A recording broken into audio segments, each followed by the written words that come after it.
ইসলামের দৃষ্টিতে ভালো মানুষ হওয়ার জন্য কিছু মূল নীতি মেনে চলা জরুরি।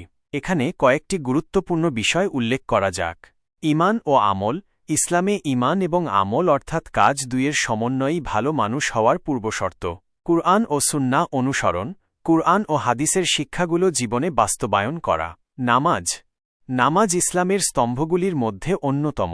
নিয়মিত নামাজ আদায় করা মানুষকে আল্লাহর দিকে নিয়ে যায়। জাকাত। অর্থবান মুসলমানদের জন্য জাকাত দেওয়া ফরজ। এটি সমাজের দুঃখীদের সাহায্য করতে সাহায্য করে। রোজা। রোজা রাখার মাধ্যমে আত্মসংযম এবং অন্যের দুঃখ বোঝার ক্ষমতা বৃদ্ধি পায়। হজ। সামর্থ্য থাকলে হজ করা একজন মুসলমানের জন্য ফরজ। সৎকর্ম। সবসময় সৎকর্ম করার চেষ্টা করা। দয়া এবং করুণা। সব মানুষের প্রতি দয়া এবং করুণা করা। সত্যবাদিতা। সব সময় সত্য কথা বলার চেষ্টা করা। ক্ষমাশীলতা। অন্যের ভুলত্রুটি ক্ষমা করার চেষ্টা করা। সহিষ্ণুতা। অন্য ধর্মের মানুষের প্রতি সহিষ্ণুতা দেখানো।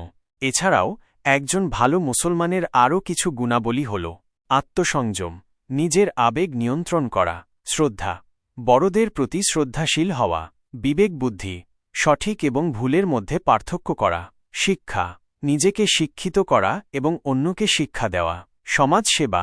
সমাজের উন্নতির জন্য কাজ করা। এই সব গুণাবলী অর্জনের মাধ্যমে একজন মুসলমান নিজেকে ভালো মানুষ হিসেবে গড়ে তুলতে পারে।